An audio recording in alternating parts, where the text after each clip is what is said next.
अस्सलाम वालेकुम व्यूअर्स, मेरे चैनल रिजवान खान में खुशामदीद। तो व्यूअर्स, सबसे पहले मैं रिक्वेस्ट करूंगा जिन्होंने मेरा चैनल अभी तक सब्सक्राइब नहीं किया है उनसे रिक्वेस्ट है कि वो मेरा चैनल सब्सक्राइब करें, ताकि मैं इस चैनल पर आपके लिए डिफरेंट टॉपिक पर मुख्तलिफ इंटरेस्टिंग वीडियोज़ अपलोड करता रहूँ। तो व्यूअर्स, आज मैं जिस टॉपिक पे आपसे बात करने जा रहा हूँ वो ये है कि आपको मालूम है कि आप अपने एक्वेरियम में जो फ़िशेज़ रखते हैं उनके लिए ऑक्सीजन की बहुत ज़रूरत होती है। तो आप उसमें एयर पंप लगाते हैं जिससे उनको मछलियों का आपके एक्वेरियम की फ़िशेज़ को जो है ऑक्सीजन सप्लाई होती रहती है।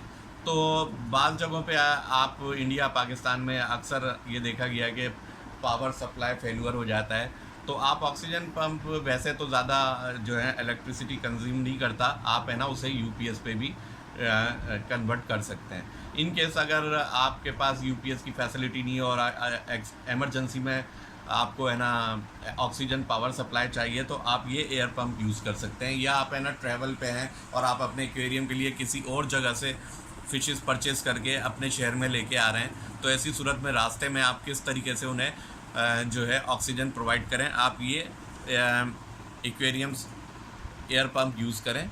ये बैटरी ऑपरेटेड एयर पंप है, तो आप जो है अगर इन केस पावर फेल्यूर हो जाता है तो भी इमरजेंसी में आप अपने एक्वेरियम में भी यूज़ कर सकते हैं। इसके अलावा अगर आप सफ़र पे हैं और कहीं और किसी और आउट ऑफ सिटी से अपने एक्वेरियम के लिए फ़िशेज़ परचेज़ करके ला रहे हैं, तो सफ़र के दौरान आप ये battery operated air pump use कर सकते हैं। इसका चलाने का तरीका बहुत आसान है।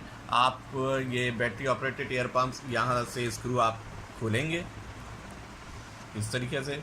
जब ये आप स्क्रू खोलेंगे तो आप देखेंगे कि अंदर जो है इस तरह का सिचुएशन होगी और यहाँ 2 सेल लग सकते हैं। मैंने एक सेल लगाया ये बताने के लिए कि ये एक सेल से भी चल जाता है।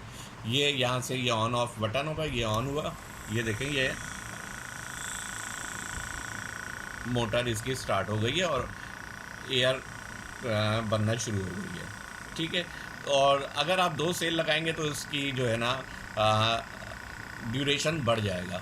तो आप 2 सेल या 1 सेल लगा के इसको ऑपरेट कर सकते हैं और दौरान सफ़र आप अपनी फ़िशेज़ के लिए ऑक्सीजन का अरेंजमेंट कर सकते हैं, या अपने एक्वेरियम के लिए आप इमरजेंसी में ऑक्सीजन का अरेंजमेंट कर सकते हैं।